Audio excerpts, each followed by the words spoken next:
représente Corélie, qui est une école de kinésiologie qui est basée à Biarritz, pas que, mais on a 4 antennes en France.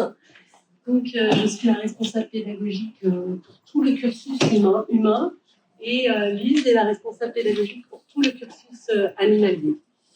Donc, je me présente, Isabelle Aiguille, je suis kinésiologue depuis 24 ans. J'ai découvert la kinésiologie il y a des années par hasard, en fait, à un moment où j'allais pas très bien. Je suis allée voir une kinésiologue, chose rare à l'époque. Et en quelques séances, j'ai trouvé un équilibre et une harmonie assez bluffante. Donc moi, j'ai commencé ma formation pour comprendre, parce que la dame, elle m'a pris sur le bras, et puis elle me parlait d'émotions, de temps de ma vie, et puis surtout, je me suis sentie tellement mieux après qu'au début, j'ai voulu comprendre comment ça marchait. Et puis, j'ai fait un module, 2 modules, 3 modules. Et puis, voilà, petit à petit, je suis devenue kinésiologue. Et puis, la suite logique, c'était de transmettre ma passion. Chez Corélie, pourquoi chez Corélie? Parce que c'est une école où on a vraiment l'amour de la belle kinésiologie et envie d'accompagner les gens qui se forment dans leur reconversion professionnelle en faisant des kinésiologues de qualité. Pour être kinésiologue de qualité, il faut une formation de qualité, donc avec des formateurs vraiment expérimentés qui pratiquent en cabinet, qui ont une grande expérience pour pouvoir transmettre toutes ces richesses aux apprenants. Et je te laisse la parole. Et bonjour. Donc moi, je m'appelle Lise. Alors moi, je ne suis pas du coin, j'habite en Seine-et-Marne. Ça fait une quinzaine d'années que je fais de la kinésiologie maintenant. Plus près de la bouche, c'est d'accord. Et je parle plus fort. Alors de mon côté, moi j'ai rencontré la kinésiologie à l'étranger. C'était lors d'un voyage en Nouvelle-Zélande. J'étais jeune fille au pair à cette époque-là là-bas. Et j'ai découvert la kinésiologie parce qu'un des enfants de la famille dont je faisais partie avait des troubles de l'attention. Et c'était moi qui emmenais cet enfant faire de la kinésiologie. Et je ne comprenais pas grand-chose. Elle lui appuyait sur le bras et on faisait des mouvements. Et pourtant, en quelques séances, on passait de quelques heures pour faire les devoirs à quelques minutes. Et je me suis dit, bon, je n'ai pas tout compris, mais ça m'intéresse. Donc, je suis rentrée en France et c'est à ce moment-là. Alors, la kinésio, donc ça, c'était il y a 25 ans. La kinésio, ce n'était pas du tout connu en France à ce moment-là. Donc, j'ai fait psycho en attendant. Histoire qu'il y ait un truc qu'on connaisse dans la liste des formations. Et donc, j'ai fait psycho. Je me suis reformée ensuite à la kinésiologie. Et donc, moi, je viens du milieu équestre à la base. Ma mère est monitrice d'équitation. J'ai grandi dans ce milieu-là. Et je faisais de la kinésiologie donc, sur les humains. J'adorais ça parce que je me disais, enfin, une méthode où on prend un peu tout en compte. Ce qui moi me parlait, c'est qu'on ne parlait pas que à ma tête, que à mon cœur, ou que à mon corps. On fait un peu tout. Donc, j'ai pratiqué avec les humains et puis avec les animaux chez moi, j'ai commencé à bidouiller. Puis tous les kinésiologues humains ont commencé à bidouiller avec leurs animaux aussi chez eux jusqu'à ce qu'on se dise, mais en fait, ça fonctionne de la même façon, dans le sens où ils ont un corps physique, ils ont des émotions, ils vivent des stress. Donc petit à petit, on a adapté en fait la kinésiologie humaine à la kinésiologie animale. Moi, je me suis reformée dans quelques écoles et je me suis spécialisée dans la kinésiologie animale. Voilà, donc aujourd'hui, je pratique dans plusieurs régions, sur un peu tous les animaux. Et j'enseigne depuis je ne sais plus combien de temps, bref. J'enseigne dans certaines écoles, j'enseigne aussi avec la Chambre d'agriculture auprès des éleveurs. Et je suis devenue donc, responsable pédagogique du cursus animalier chez Corélie. Donc, c'est pour ça qu'aujourd'hui, on vous présente ces 2 méthodes, l'aspect donc, humain et l'aspect animalier. Vous avez la possibilité de vous former aux 2. Voilà, tout un programme. Donc, on va vous expliquer un peu comment fonctionne la kinésiologie. Donc, en à peine 1 heure, ça va être difficile quand même parce que c'est long. On va vous parler des 2. On va vous montrer un peu. Mais moi, souvent, ce que je dis aux personnes qui viennent en cabinet, le corps humain, c'est un peu comme un super ordinateur. Il a tout enregistré depuis votre conception. Et puis, il range comme vous rangez vos dossiers dans l'ordinateur. On n'a pas forcément accès à tout ce qui est rangé dans notre ordinateur. On ne se souvient plus des photos qu'on a enregistrées il y a 10 ans, il y a 20 ans. Et grâce au test musculaire, en fonction de ce qu'on travaille, on va aller chercher ou les mémoires bloquantes ou aussi des mémoires ressources. Parfois, vous avez vécu des trucs super ou vous vous êtes senti super capable et tout ça, mais aujourd'hui, vous n'avez plus accès à ça parce qu'il y a un gros stress. Donc, grâce au test musculaire, on va aller écouter toutes ces choses-là, enlever les stress ou aller chercher de la ressource ou des choses. Donc, peut-être tu peux nous parler un peu de l'histoire de la kinésiologie. Ouais. C'est toujours un sujet de définir la kinésiologie. Avant de l'avoir expérimenté, c'est compliqué parce que, comme tu disais, c'est quelque chose qui est multiple. On vient interroger la mémoire du corps pour aller chercher des stress, pour lever des émotions. Mais tant qu'on ne l'a pas expérimenté, c'est un peu abstrait tout ça. En tout cas, c'est une méthode. Alors, là, on va vous parler de l'histoire de à partir de quand est-ce que vraiment ça s'est appelé comme ça et ça a pris cette forme-là. Mais il faut savoir que dans pas mal de sagesse ancestrale, on retrouve des formes de tests musculaires. On voit des gens qui prennent les bras des autres et qui interrogent le corps, qui posent la main. Donc, il a toujours existé cette forme de communication avec le corps, mais en tout cas, la kinésio, comme on la pratique aujourd'hui, elle remonte à peu près des années 30. Donc, à la base, c'était des kinés qui utilisaient ce test musculaire. En fait, eux, ils utilisaient ce test pour définir quel degré de lésion avait certains muscles. En gros, c'est, il y a quelqu'un qui est en vrac, je veux savoir à quel degré est-ce qu'il est en vrac pour savoir est-ce que ça vaut le coup que je lui fasse de la rééducation ou pas. Donc, ils testaient le degré de réparation possible des muscles. En gros, c'était ça. Ils utilisaient ce test. À la suite de l'utilisation de ce test de cette façon-là, on va retrouver ce petit monsieur là qui a une bonne tête et qui s'appelle Goodhart en plus. C'est même une blague. C'est qui ce petit monsieur? C'est un chiro. Et en fait, donc lui et chiro vient d'une famille de chiro. Donc il s'est formé parce que il a toujours eu cette passion pour le corps, pour comment est-ce que ça fonctionne et qu'est-ce que je peux faire pour que le corps fonctionne mieux. Mais à un moment donné dans sa vie, il s'est dit mais en fait je fais la même chose que ce que fait mon père et ce que faisait mon arrière-grand-père. Pourquoi est-ce que ça n'a pas évolué? Donc c'est lui qui a un petit peu mis le nez dans les écrits, dans les études scientifiques et qui a commencé à faire des liens. Et il est tombé sur cette étude de Kendall et Kendall qui date des années 30 qui utilisait ce fameux test. Lui étant chiro, il a utilisé ce test dans un premier temps de la même façon et puis ensuite il s'est rendu compte que si il utilisait ces méthodes après avoir utilisé ce test musculaire, le test musculaire changeait suite à la palpation. Comme si ce test pouvait être l'image de quelque chose de plus général que l'état des muscles. Donc c'est comme ça qu'il a commencé à utiliser ce test musculaire pour interroger ce qu'on va appeler l'homéostasie, c'est-à-dire l'équilibre du corps.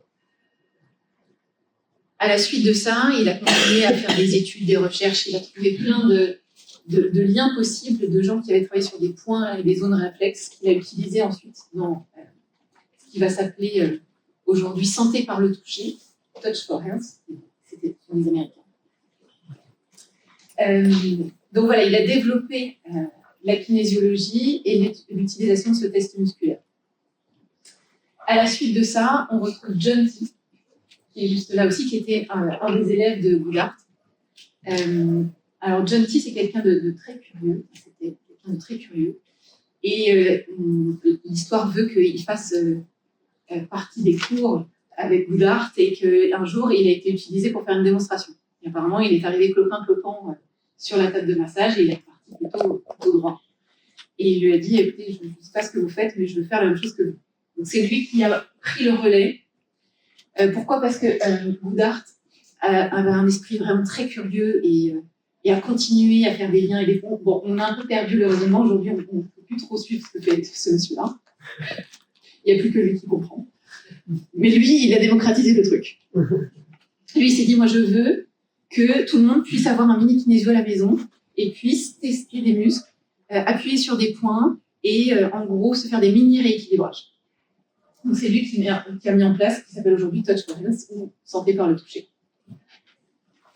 Donc, c'est comme ça qu'est née vraiment la base de la kinésiologie. À la suite de ça, il va y avoir beaucoup de branches qui vont se développer, notamment celle qui s'appelle édukinésiologie, Brain Gym. On vient étudier la coordination hémisphérique, donc ça va nous aider dans les apprentissages, la kinésiologie pour les enfants, les adultes aussi qui apprennent toute leur vie, mais vous allez ensuite retrouver des techniques qui vont être spécifiques en fonction de ce dont vous avez besoin en séance, qui vont découler ensuite de toutes ces recherches. Voilà ce qu'on peut dire. Donc aujourd'hui, donc c'est Denison, c'est lui-là. Et tu n'as pas parlé de Gordon, Daniel et Candice quand même. On en a pour des heures, hein, c'est vrai. Eux, ils ont développé un des 3 piliers de la kinésio aussi, qui est tout la sphère émotionnelle. Comment nos émotions peuvent avoir un impact sur notre corps, sur la circulation énergétique dans notre corps, etc. etc. Donc, c'est vraiment les 3 piliers de la kinésio. Tout bon kinésiologue connaît ces 3 pratiques qui sont la base du cursus. Et après, on peut continuer à évoluer avec de la kinésiologie plus professionnelle où on va de plus en plus loin et des modules avancés comme la kinésiologie énergétique, comme les réflexes archaïques, comme la kinésiologie périnatale, etc. etc. Mais c'est vraiment la base de la formation, le socle, et puis après, on va chercher encore plus loin en étant encore plus précis ou avec des techniques spécifiques. Voilà. J'ai pas parlé de j'ai oublié de parler effectivement aussi d'une étape qui est quand même assez intéressante parce que au final, là, quand on raconte tout ça, on se dit que c'est quand même très structurel. On est parti de kiné, ensuite de chiro, et au final, quelque part, nous, notre cœur de métier, il se trouve à la jonction entre tout ça, mais surtout avec l'aspect émotionnel. Et cet aspect-là, il arrive avec lui et surtout sa compagne. En fait, lui, il faisait du chiro, de la chiro et de la kinésio, et ça fonctionnait. Mais il se rendait compte que ça pouvait revenir dans le temps. C'est-à-dire que on venait le voir, et ce qu'il faisait, ça tenait 1 semaine, 2 semaines, quelques mois, mais ça tenait pas.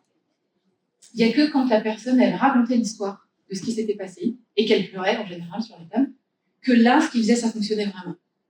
Et sa compagne à lui, elle était psy, elle travaillait avec Carl Rogers et elle travaillait aussi avec tout ce qui est autour du comportemental, tout ce qui est TCC, thérapie cognitivo-comportementale. Et c'est elle qui a donné vraiment cette touche de... En fait, ce qui fait tenir tout ce qu'on fait, c'est quand on va chercher l'émotion et quand on raconte l'histoire du corps. Le corps raconte son histoire, je ne sais pas. En tout cas, c'est quand on fait le lien entre les deux. Alors, comment on fait ça? Avec le test musculaire. L'outil fondamental du kinésiologue, c'est le fameux test musculaire. C'est comme la boussole pour un marin ou c'est indispensable. Donc, si vous allez voir un kinésiologue ou ceux qui ont déjà été voir un kinésiologue, on vous a en général pris le bras et puis on a fait une pression pour aller interroger ce corps par feedback. Donc, au début de la formation, on va apprendre avec le deltoïde antérieur, parce que c'est un muscle facilement testable, parce qu'il a un grand levier, donc on sent bien quand ça lâche, quand ça se maintient. Donc, c'est dans le stage découverte, c'est le muscle que vous allez apprendre à tester pour interroger le corps, et on va pouvoir l'interroger. On va pouvoir, grâce à ce test musculaire, voir s'il y a des stress physiques, émotionnels, structurels, énergétiques, et aussi trouver la meilleure équilibration pour la personne à l'instant T. Donc ce n'est en aucun cas un test de vérité, on ne va pas pouvoir... c'est pas un test de vérité ou de mensonge, quoi. C'est vraiment un test qui prend en compte la globalité de l'être et qui va réagir au stress.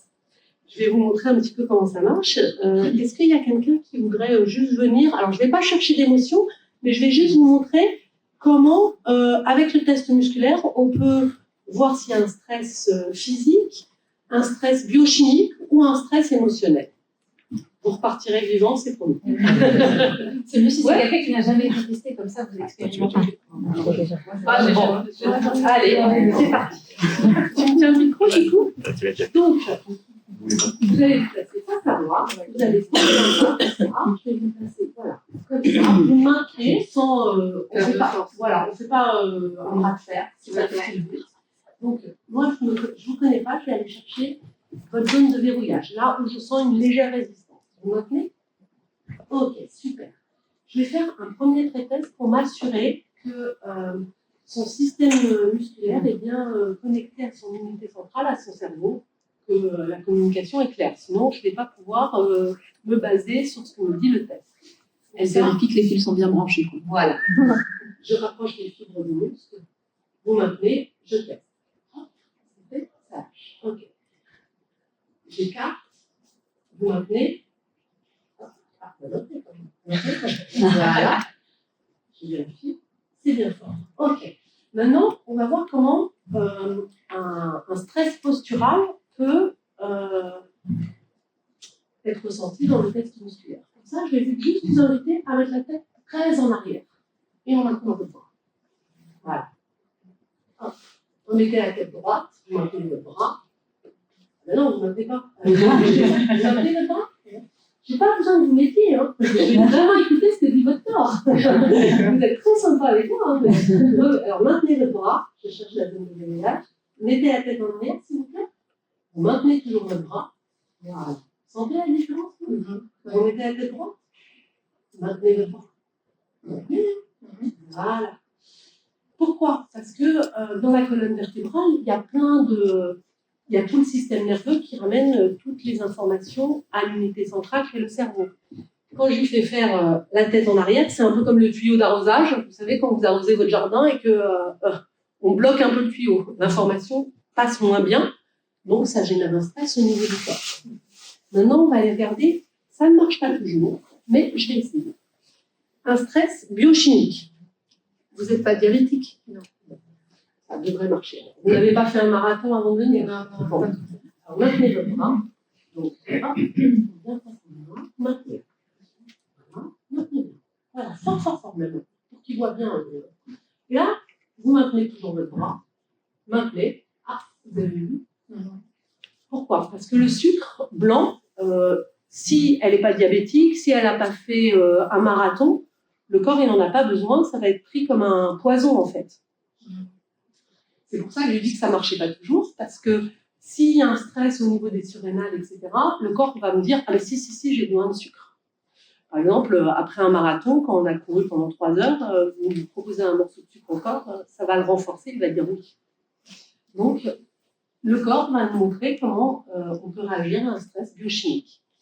Maintenant, on va regarder émotionnellement. Vous allez penser à vos meilleures vacances. Super souvenir, hein, vous prenez un truc sympa, quoi. D'accord? Quand vous êtes bien dedans, vous maintenez. Quand vous êtes bien dedans, vous me le dites. Ok, vous maintenez? Ok, c'est béton. Maintenant, je suis moins sympa, vous allez penser à vos pires vacances. Ou un truc bien pourri qui vous arrive en vacances. Ça va? Vous mettez bien dedans. Vous maintenez et je vais tester. Vous êtes bien dans le truc, hein? Bon. Comme je suis simple. Pourquoi? Parce qu'il y a un stress émotionnel là. D'un seul coup, elle a accès à tout le truc pas très sympa. Je ne vais pas vous laisser repartir comme ça. Vous repensez aux super vacances. Vous mettez bien dedans. Donnez-leur un titre à ces super vacances.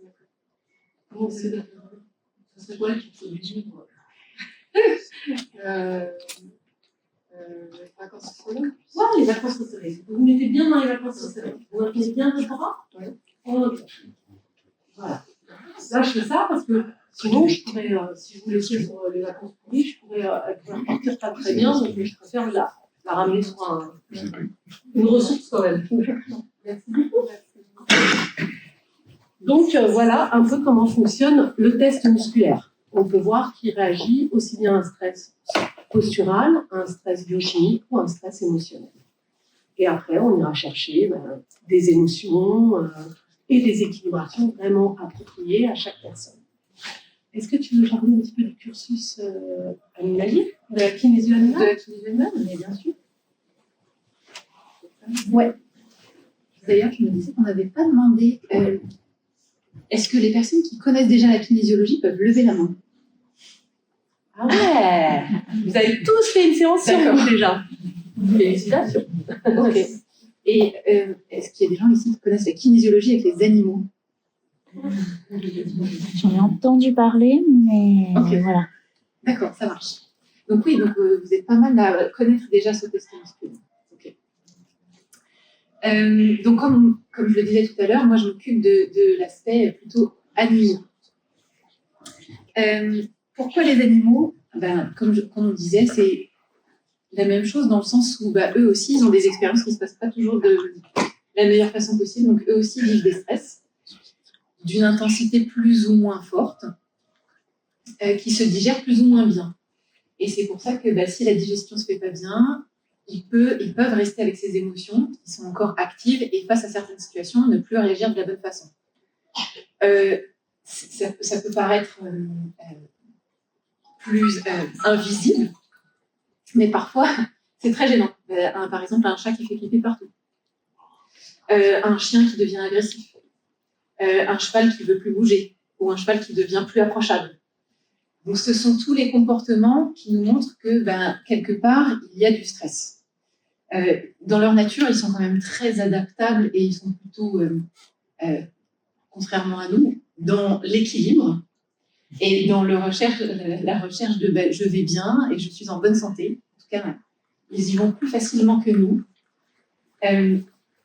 Tout ça pour dire que eux aussi vivent ces stress qui, à un moment donné, les perturbent et à un moment donné, qui nous perturbent aussi, qui vivons avec eux, qui ont des comportements qui sont plus adaptés. Donc l'idée, c'est d'utiliser ce fameux test musculaire, celui qu'on vient de voir là, pour aller chercher les stress chez les animaux. Alors là, vous allez me dire, mais le cheval, vous lui demandez de faire ça, comme ça, la séance? Alors non. On en est arrivé là à ne plus avoir à leur demander ça. Concrètement, on pourrait, j'ai déjà vu des gens tester la tête de brebis, c'est-à-dire en leur appuyant sur la tête, comme si c'était un bras. Bon, ça fonctionne, mais c'est pas très confortable. Donc, en fait, comment est-ce qu'on en est arrivé à une autre forme de test musculaire? C'est que, à la base, la kinésiologie pour les humains, on l'a fait aussi sur les petits humains. Donc, vous voyez ce test musculaire, là, où on demande à la personne qui est allongée en général sur une table de massage, qui donne son petit bras gentiment, et ça dure à peu près 1h30. Bon, quelqu'un de 15, 10, 7, 8 ans, ça passe. En dessous de 5, on oublie. On oublie que ça reste mobile et on oublie que d'avoir un bras. Donc, qu'est-ce qui a été fait? C'est que, à un moment donné, on a mis l'enfant dans les bras de maman. Et on a utilisé le bras de maman. Ou papa. Ça marche aussi. C'est juste que, souvent, malheureusement, pour le moment, c'est encore plutôt maman qui emmène les enfants chez le kinésiologue. Bon, pas toujours. Pas toujours. Ça change. Mais bon. Donc, l'enfant dans les bras de maman, et c'est maman qui donne son bras, ça fonctionne. Et à un moment donné, si l'enfant il court partout, dans le cabinet, ça continue à fonctionner. Pourquoi? Parce qu'il existe une connexion, déjà dans le vécu de l'enfant,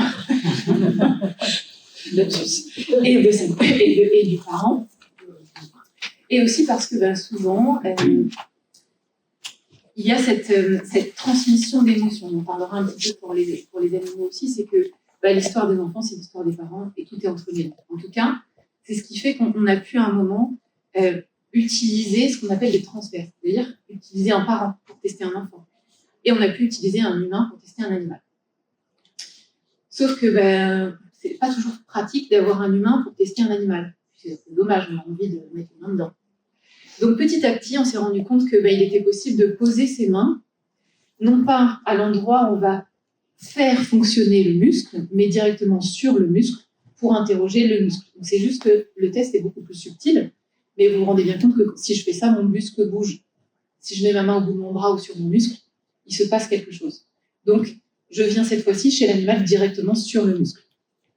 C'est pour ça qu'en général, c'est quelque chose qu'on ne fait pas dès le premier stage, parce que c'est plus subtil à venir écouter, mais le fonctionnement reste le même. Si tout va bien, notre muscle et notre corps réagissent de manière tonique, notre muscle va être verrouillé, et si on a un stress, on va avoir un déverrouillage du muscle. Cette chose-là, on peut le sentir sur mon poignet et aussi sur mon muscle. Donc c'est comme ça qu'on en est arrivé à tester les animaux.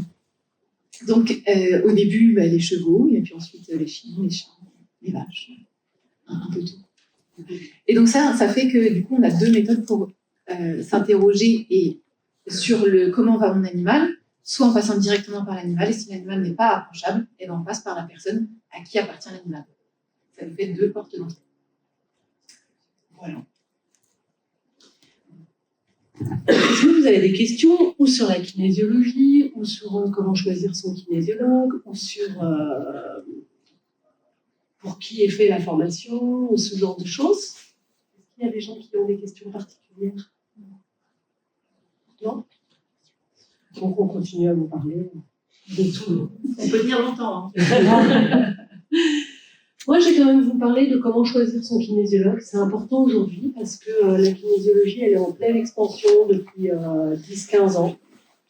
En France, c'est pas réglementé. Ça l'est en Suisse, ça l'est en Espagne, ça l'est aux États-Unis, au Canada, etc. Ça veut pas dire que c'est pas autorisé en France, hein, mais c'est pas réglementé. Donc, parfois, il y a des gens qui vont nous dire qu'ils sont kinésiologues alors qu'ils font pas du tout de kinésio. Donc déjà, la kinésiologie, si on vous demande de vous déshabiller, vous n'êtes pas au bon endroit. Une séance de kinésiologie se passe habillée, d'accord? Et le kinésiologue va toujours utiliser ce fameux test musculaire. Alors, pas forcément le bras, ça peut être le brachial. Dans la formation, vous allez, pour ceux qui font la formation, vous allez apprendre à tester environ 70 muscles. Ce qui est génial, parce qu'avec les enfants, ça peut être super ludique.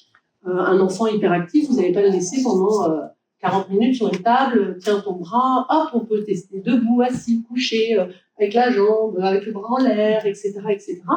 Donc, un kinésiologue, il passe par le test musculaire, toujours. Il faut s'assurer qu'il a fait une formation reconnue. Aujourd'hui, qui est-ce qui reconnaît les formations? Ça va être la Fédération française de kinésiologie, qui est la première fédération qui a décidé de se regrouper avec les grandes écoles en disant on va faire un cursus sérieux de 600 heures, dont les modules créés par les précurseurs, dont on vous a parlé avec l'histoire de la kinésiologie, d'accord?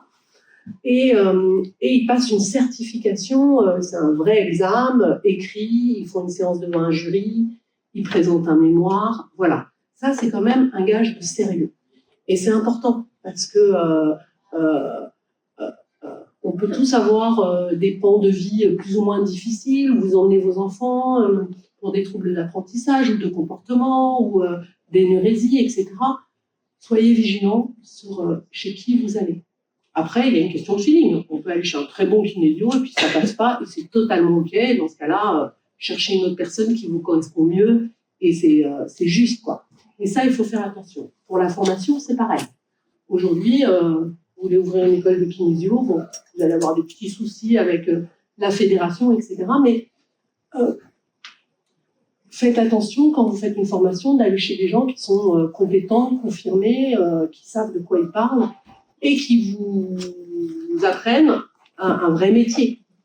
On ne se forme pas à la kinésio en 1 mois, 2 mois, 3 week-ends sur Internet, c'est pas vrai.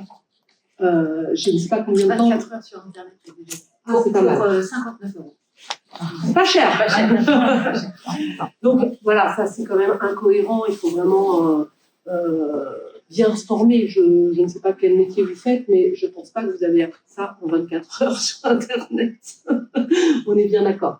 Donc le choix de votre école ou le choix de votre kinésiologue, c'est important. Après, il peut y avoir des problèmes de bon, je me sens pas bien avec telle personne, et c'est tout à fait OK. Mais il faut vraiment voilà, bien se poser et bien regarder vers qui vous allez, quoi. C'est important. Aujourd'hui, c'est important parce que vous tapez kinésio, je sais pas moi, sur Resali ou machin, vous allez en trouver plein. Il y en a plein, c'est pas des kinésios. Donc, ils vont finir en pendule ou je sais pas quoi. J'ai rien contre ça, ça peut être super efficace, mais c'est pas de la kinésio. Et vous voulez voir un kinésio parce que votre copine vous a dit ben moi j'ai vu un kinésio, ça m'a fait trop bien, etc., etc. Donc c'est important. Aujourd'hui, il faut vraiment faire un minimum de recherche, ou en tout cas interroger les gens, savoir quel est leur parcours, avant de vous confier à eux ou de confier vos enfants. Ça sera un gage quand même de sérieux et de travail bien fait, sans déviance, quoi. C'est important. la kinésiologie, on va beaucoup écouter les émotions. Est-ce que vous voulez que je vous montre comment ça fonctionne? Comment on va chercher une émotion à travers le test musculaire? Oui. Oui, d'accord. Ça te dit? Tu peux mettre le baromètre? Allez. Donc, on commence toujours par des pré-tests pour s'assurer que je peux me fier au test musculaire. Donc, tout à l'heure, je vous ai montré le premier pré-test. Vous notez? Voilà, super. Donc, je vais chercher son deltoïde. Excusez-moi. Ah, ok. Hop. Maintenez. Ah, maintenez fort. Voilà, je le sens bien. Donc là, je vais rapprocher les fibres d'un muscle qui est déjà bien tendu. Je devrais avoir un test chouette. Pourquoi? Parce que le muscle est déjà dans sa contraction maximum. Le cerveau dit je suis déjà hyper contracté, j'envoie de la décontraction pour retrouver l'équilibre. Maintenant, il est hyper décontracté, il a envoyé de la décontraction, donc je vais sédater, je vais chasser l'énergie sur un muscle qui est déjà décontracté, mais il va me remettre l'équilibre en contractant. Ok. Après, une chose qu'on vérifie souvent, c'est l'hydratation. Parce que le corps, il est fait de 70% d'eau. Dès qu'on est en stress, on consomme beaucoup d'eau. Donc, pour voir si déjà, il n'y a pas un truc qui peut stresser le corps, bon, pas toujours me donner une bonne réponse, je vais vérifier l'eau. Ça va. Après, on a un autre test qui est le champ d'énergie humain. Donc là, on va travailler un vaisseau de médecine chinoise, un méridien, pour voir si le corps capte un peu ce qui se passe dans son champ énergétique. Super. Donc, les prétextes, nickel maintenant. Vous regardez la croix. On regarde si l'hémisphère gauche et l'hémisphère droit sont bien connectés. Et les polarités.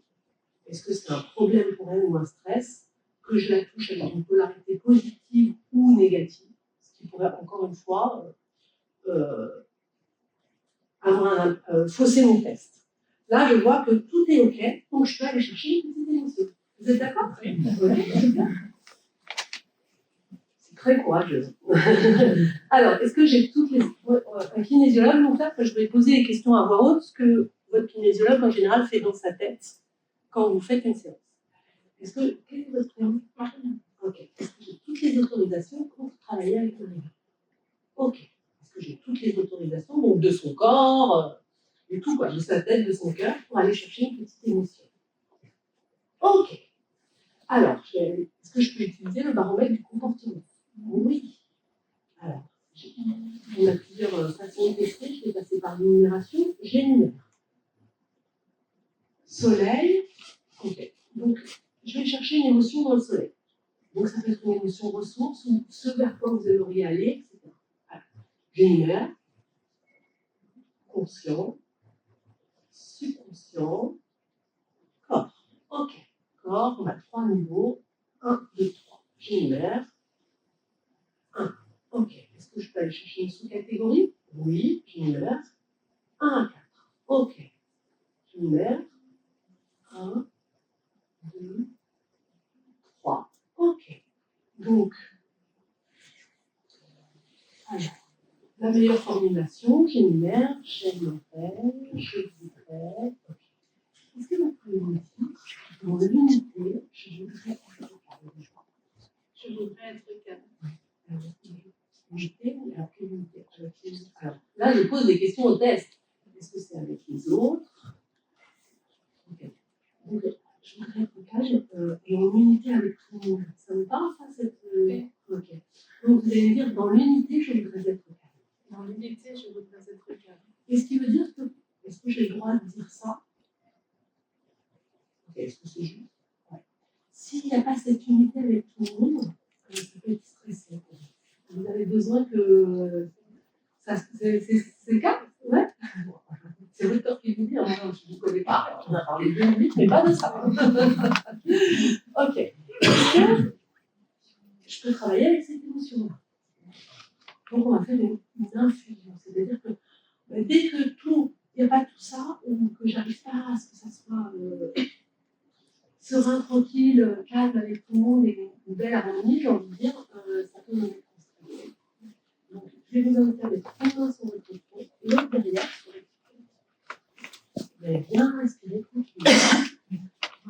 maintenant, je vais vous inviter à suivre mes yeux, mes doigts, pardon, avec vos yeux, et de bouger que les yeux, pas la tête. Voilà, c'est exactement ça. Super. Et vous répétez cette phrase dans l'unité, je vous faisais très bien. Ah bon. Dans l'unité, je vous faisais très bien. On respire. Dans l'unité, je vous faisais très bien. Dans l'unité, je vous faisais très bien.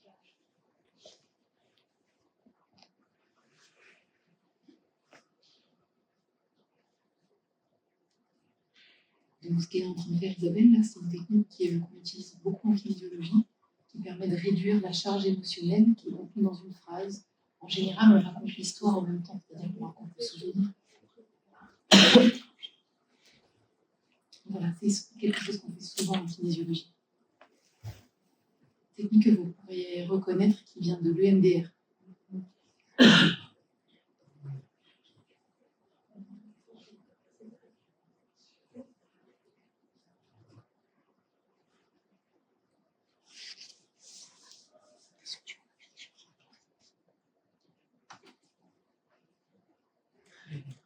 Inspiration. Je reprends de main. Vous entendez? Super. Il faut que vous fassiez cette phrase dans l'unité, je vous faisais. Dans l'unité, je vous faisais très bien. Ok. Maintenant, on va voir si c'est bien intégré aussi dans notre petit plus. Vous allez dire dans l'unité, je suis calme. Dans l'unité, je suis calme. Oui, défend. Ok. Est-ce que j'ai autre chose à faire là maintenant tout de suite? Non, d'accord. Est-ce que je peux laisser partir dans les mains? Ok. Merci beaucoup. Merci à vous. Vous avez des questions? Donc voilà un peu comment ça fonctionne. Est-ce que vous avez des questions? Non? Oui? Moi, j'ai plein de questions. Alors, faites-vous plaisir. Avec qui vous parlez? Logiquement, qu'est-ce qui se passe? J'interroge le corps. Le corps et la mémoire cellulaire. C'est-à-dire que moi j'aime bien cette analogie avec l'ordinateur. C'est comme si son corps avait enregistré toute son histoire depuis la première seconde où elle est arrivée dans le ventre de sa maman.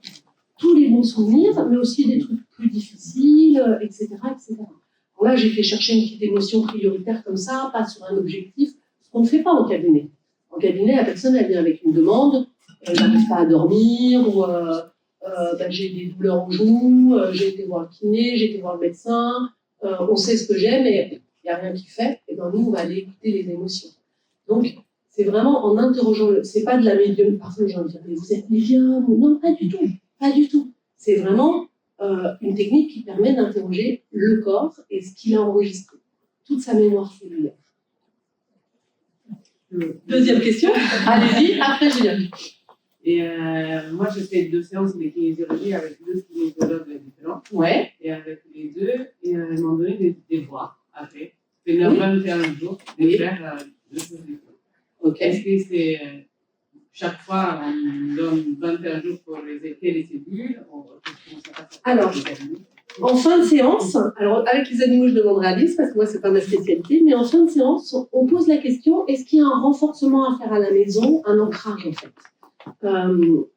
C'est pas toujours le cas, mais ça peut être le cas. Ça peut être de répéter une phrase ou plusieurs phrases, ou de faire une rééquilibration énergétique, ou de tapoter des points de méridien en répétant la phrase.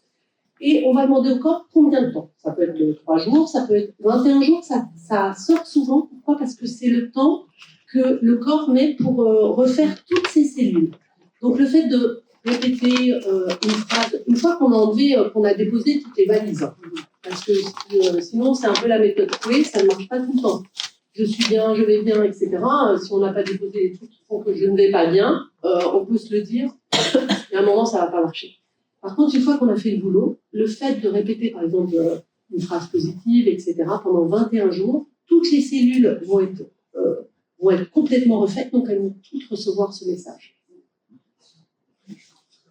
Pour les animaux, oui. Ces 21 jours, ils sont symboliques aussi. Isabelle parlait des cellules, mais c'est aussi le temps que le cerveau met pour faire un nouveau schéma neuronal. C'est-à-dire pour se dire, avant, face à telle situation, j'avais tel comportement. Et là, l'idée, c'est de tous les jours dire, on va plus par là, on va par là. On va plus par là, on va par là. Et en fait, petit à petit, en fait, le cerveau crée de nouveaux schémas. Donc, c'est le complément, en fait, on va dire. Alors, chez les animaux, alors moi, déjà, même dans ma pratique avec les humains, je ne donnais pas beaucoup de devoirs, parce que j'aime pas les devoirs. Et quand on m'en donne, je les fais pas. Mais c'est très intéressant. Donc, voilà. Chez les animaux, alors, déjà, il faut savoir que c'est beaucoup plus rapide, le changement et l'intégration chez l'animal, parce qu'il ne tricote pas autour des problématiques comme nous, humains, on le fait. C'est-à-dire que nous, on tricote autour de nos problèmes. On a tendance à se dire que on est quelqu'un de stressé, ou on a mal au dos, mais ça a toujours été comme ça. Ou j'ai du mal à ne plus avoir mal quelque part parce que c'est comme ça que on prend soin de moi. Et c'est comme ça que j'ai pris ma place avec ma fratrie, et c'est comme ça que ma maman, elle me regardait plus que les autres, etc. etc. Chez l'animal, quand on propose du mieux-être, le chemin est plus rapide. Donc, on fait beaucoup moins de séances chez les animaux. Enfin, moi, je fais en général 1, 2 ou 3 séances sur un animal, mais pas plus. Là où des fois, chez les humains, il en faut un peu plus. Bon, voilà, c'est un mode de fonctionnement différent. Mais ça arrive quand même que des fois, que je dise, par exemple, c'est bien de continuer à masser ce point-là. Parce qu'on travaille aussi avec une base de médecine chinoise. Et c'est ça qui vient relancer un peu les systèmes. Donc, c'est bien de continuer à masser ce point-là. Ou des fois, c'est des changements concrets. Il faut changer de pré, il faut sortir votre animal plus souvent. C'est des devoirs très concrets, souvent. Voilà. Il y avait une question là-bas Vous parlez au corps. Là, vous lui avez parlé à voix haute, mais d'habitude, vous le faites dans votre tête. Ça a le même résultat. Le corps vous entend comment? Alors, c'est exactement le même résultat. Parce que les mots sont... Pourquoi on le fait plutôt dans notre tête? Parce que si en face de vous, vous avez quelqu'un qui est très dans le mental, très contrôlant, oh, je veux pas aller là, ça va tout de suite installer une sorte de rapport de force. Donc, le fait de poser la question dans sa tête, on est en contact. Que je dise, par exemple, donne-moi un test fort ou donne-moi un test faible, que je le fasse à voix haute ou dans ma tête, ça va avoir exactement le même effet, quoi. C'est l'intention qui fait, l'intention que vous avez, vous, qui fait que le corps va vous entendre. Alors en fait, moi je dirais que je reprends mes ordi, c'est comme si on rentrait en réseau, quoi. On est connectés l'un à l'autre. Et c'est comme si toute son histoire que je ne connais pas et que je n'ai pas besoin que la personne me raconte toute sa vie, et moi, toutes mes connaissances, d'un seul coup, elles se rejoignent. Et ça crée une sorte de zone de rencontre, j'ai envie de dire, où je vais avoir accès, non pas à tous vos secrets, etc., parce que je pose des questions très précises par rapport à la demande de la personne. Il faut répéter les mots aussi qui sont là, non? Voilà, donc je vais dire conscient. Dans ma tête, je dis conscient. Comme je la teste en même temps, le corps, il sait qu'on est à ce niveau-là. S'il n'y a pas de stress, ça ne va pas lâcher. Subconscient, ça ne va pas lâcher. Corps, ça va lâcher. OK. Premier niveau, ça ne lâche pas. Hop, unité. Ah oui, il y a un petit stress s'il n'y a pas d'unité. Ça va lâcher, mais moi, je ne sais rien. Je ne la connais pas. Et son corps, il dit, ah oui, c'est bien là. C'est bien là que quand je suis sur la vibration de ce mot, il y a un stress pour elle. Donc moi, je m'arrête. Je creuse, qu'est-ce qu'on fait, etc., etc. Et on demande au corps. Toujours. La question elle est intéressante parce qu'on fait la même chose avec les animaux. Et on peut se dire, mais comment est-ce qu'ils comprennent la question que moi je pose dans ma tête quand je dis dans l'intérêt, je me sens fière pour un animal? Ça n'a pas de sens. C'est pour ça que dans kinésiologie, il y a le mot kiné, qui veut dire mouvement. En fait, notre métier à nous, c'est de savoir où est-ce que ça bouge plus. Et comment est-ce qu'on fait ça? C'est en interrogeant le corps, et pour savoir où est-ce qu'on va et quelle est la nature du truc qui bouge plus, on pose des questions. Et comment est-ce qu'on pose des questions? C'est avec des mots. Mais en vrai, ce qu'on fait, c'est qu'on cherche là où ça ne bouge plus. Et nous, les humains, on a besoin de comprendre souvent pour que ça bouge à nouveau. C'est pour ça qu'avec les animaux, c'est plus simple, parce que des fois, on ne comprend rien de ce qu'on fait. Parfois avec les humains aussi. Hein, Mais on arrive par exemple à des âges où ça circule plus, où on sent que notre test musculaire nous indique que ça bouge plus, il y a du stress par rapport à telle chose, telle émotion. Et l'émotion, c'est un mot qu'on ne comprend même pas. Et on se dit, mais comment est-ce que l'animal il peut réagir à ça? C'est juste que c'est ce que tu disais, la vibration du mot correspond à son vécu. Honnêtement, c'est difficile de comprendre exactement comment ça fonctionne. C'est assez magique. Et j'ai un bel exemple à raconter. Un jour, j'étais une jeune kinésiologue. Il y a une femme qui vient me voir, on fait une séance, et puis son corps m'amène. Donc, parfois, on va chercher dans le passé. Je me souviens plus du tout de la demande, peu importe. Et son corps m'amène à ses 7 ans, et qu'est-ce que je dois faire? Chercher une émotion, et je trouve, dans la séparation, je me sens négligée. Et je lui dis, ben voilà, votre corps, il m'amène à 7 ans, et il y a telle émotion, je ne dis rien de plus. Elle m'engueule. En me disant, mais non, c'est pas à 7 ans, c'est à 9 ans que mes parents, ils sont séparés, etc. Moi, j'étais, est-ce que je dois aller à 9 ans? Le corps, il me dit, non, on reste à 7 ans. Alors, je lui dis, écoutez, il y a peut-être une autre petite séparation, c'est peut-être pas la séparation de vos parents, mais avec une émotion comme ça, et pour l'instant, le corps, il me dit, il y a un truc à faire à 7 ans, donc peut-être que tout à l'heure, ou à une autre séance, on ira sur la séparation de vos parents, mais pour l'instant, il me dit, restons à 7 ans, faisons le travail à 7 ans. Heureusement, j'ai écouté le test musculaire. Donc, on fait la séance, et puis elle était fâchée après moi, elle me dit, mais non, je vous dis, c'est 9 ans, c'est 9 ans. D'accord, mais bon, votre corps, il me dit qu'il y a un stress à 7 ans. Je vais écouter le corps. Vous arrivez à voir avec autant de précision l'âge? Oui. Ah oui. Parfois, on peut même, par exemple, en vie fétale, chercher une semaine précise ou un mois. Et donc, on finit la séance. Je lui propose un autre rendez-vous. Elle me dit oui. Je me dis, jamais revenir, la dame. Elle était vraiment très en colère contre moi. Et puis, un mois après, elle revient. Alors moi, j'étais toute jeune kinésiologue, donc j'étais pas très confortable. Et puis elle arrive, et puis je dis, vous allez bien? Oui, ça va. Et puis elle fait, en fait, j'ai demandé à ma mère, j'avais 7 ans quand elle se séparée. Donc heureusement que j'ai écouté le corps. C'est, bon, voilà. Et même elle n'avait pas conscience que c'était cet âge-là, mais le corps, c'est vraiment, il enregistre ce qu'on a vécu, comme on l'a vécu au moment où on l'a vécu. Donc oui, on peut être très précis. Après, on va pas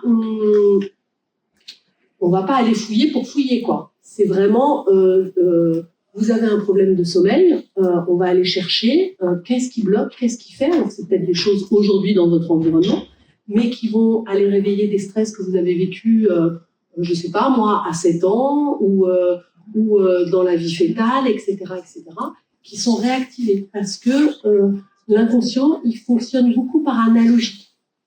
Donc, quelque chose que vous vivez aujourd'hui, ça peut être la tombée de la nuit, telle odeur, etc. Oula, je connais ça. Et puis, il va aller chercher les dossiers où, à la tombée de la nuit, il y a telle odeur, etc. Donc, si vous avez vécu des trucs super, ça va vous remonter des belles ressources.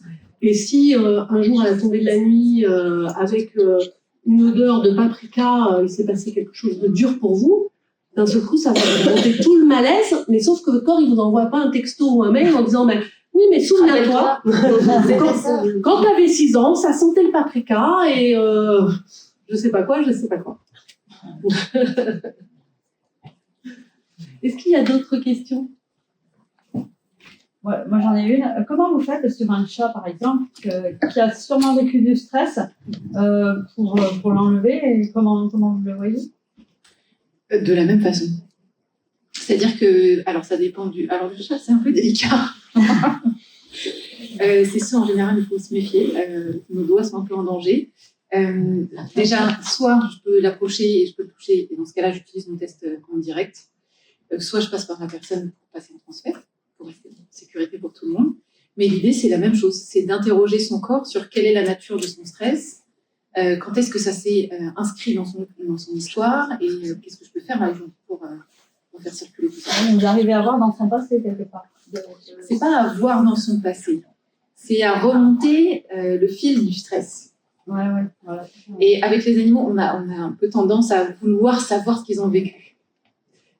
En kinésiologie, on s'en fout. C'est pas ce qu'ils ont vécu, ce qui nous intéresse, c'est comment est-ce qu'ils l'ont vécu. Parce que on ne pourra jamais rien affirmer avec un test musculaire en termes de vérité. C'est-à-dire qu'on ne pourra jamais dire il s'est passé ça. Votre animal, il a été abandonné. Votre animal, il a été torturé, il a connu de la violence. Pourquoi ? C'est parce que des fois, imaginez que je fais une séance pour un chat qui a tendance à être glouton, par exemple. Et je retombe à l'âge de ces 3 mois avec violence, privation de nourriture et plein d'infos comme ça. Et là, la personne elle va peut-être me raconter « Ah mais oui, mais je l'ai mis au régime. » Comment est-ce qu'on vit un régime comme de la torture, comme de la violence? Voilà. Le corps, il va raconter ça. Il ne va pas raconter « Elle m'a mis au régime parce que j'étais trop gros. » Voilà. C'est presque d'inconscient à inconscient. Exactement. C'est assez étonnant. C'est vrai, c'est bluffant. Mais il y a tout un apprentissage. Enfin, moi, j'ai déjà vu plusieurs vidéos. Il y a quand même tout un apprentissage. Il y a tout un... Voilà. C'est pour ça que vous insistez sur la formation. Je pense que voilà, c'est... Ah non, ça se fait pas en 2 minutes. On a dans la salle 2-3 kinésiologues certifiés. Je peux vous dire que c'est vraiment un vrai parcours, quoi, où on apprend de l'anatomie, on apprend les muscles du corps, les méridiens, les émotions, comment fonctionne le cerveau reptilien, le cerveau limbique, le néocortex. Il y a vraiment... ça s'improvise pas en 48 heures sur Internet. Non. Mais c'est passionnant, c'est vraiment passionnant. Oui. Pour faire la kinésiologie animale, est-ce qu'il faut passer au préalable par la kinésiologie humaine ou alors c'est 2 formations distinctes? Alors, merci pour la transition. J'étais en train de me dire, il nous reste 2 minutes et on n'a pas du tout parlé de nos formations. Vous pourrez venir nous voir sur notre stand après pour, si vous avez des questions, bien sûr, avec grand plaisir. Alors, il y a plusieurs façons de faire. Si vous voulez faire que l'animalier, il y a un cursus qui est que animal. Si vous voulez faire que de l'humain, il y a un cursus qui est que humain. Et il y a aussi un cursus mixte. Si vous voulez être à moitié Lise, à moitié moi, vous faites le cursus. C'est ça. Sachant que le cursus en humain, pour être certifié, enfin, pour aller jusqu'à la certification, on compte 600 heures. Ouais. Le cursus mixte aussi. Et le cursus en animalier, vous comptez 300 heures. Voilà, à raison de... en général, ce qu'on fait, c'est un module par mois. Donc, un module, c'est entre 3 et 5 jours. Donc, en humain, vous comptez à peu près 2 ans et des années. Alors, le minimum, c'est 22 mois. Voilà. Tu comptes comme des bébés, toi? Oui, c'est un tout petit peu moins que 12 mois une année. Ouais. Donc 22, tu vois, un petit peu moins. C'est un peu moins. Ok. Voilà. Pourquoi ? Parce que c'est un module par mois en général. Alors après, on peut le faire en 3 ans, 4 ans, etc. Mais chaque module est très riche. Donc il faut le temps d'intégrer, de pratiquer, de s'entraîner, etc. Donc un module de certains mois, vous pouvez en faire 2. Mais en général, voilà, la bonne moyenne, c'est 1, 2 max par mois. Parce que c'est intense. Et puis, on parle d'émotions, on parle... Donc, il y a des moments où ça bouge un petit peu à l'intérieur, c'est pas toujours confortable. Ça vous fait travailler sur vous aussi. Hein. Évidemment, on ne peut pas prétendre travailler sur les autres sans faire un minimum sur soi. Donc, voilà. Ce qui permet aussi de continuer une activité professionnelle à côté, de continuer sa vie et tranquillement préparer sa reconversion ou une activité complémentaire à ce que vous faites aujourd'hui. Donc, juste un petit mot de la fin pour répondre à la même question. En humain, vous comptez 1 an et demi. En animalier, pardon. 1 an et demi. En sachant que vous avez la possibilité de rentrer dans le cursus en entier, ou juste vous dire ça m'intéresse, j'ai envie de voir ce que c'est. Et dans ces cas-là, on fait des stages découvertes qui durent 2 jours et on en fait assez régulièrement.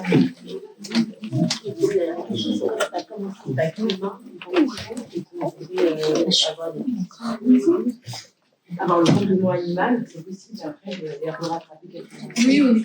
Et c'est possible de faire juste un module. Se dire, je veux juste apprendre comment est-ce qu'on fait avec les animaux. Dans ce cas-là, on a un module pour ça. Et puis, si vous avez envie de continuer plus tard, faites à la base. Sur notre stand, il y a des kinésiologues certifiés, il y a des élèves, il y a nous. Si vous avez envie de continuer à discuter ou nous poser des questions, vous êtes vraiment les bienvenus. Le stand Corps et Vie. Juste une question.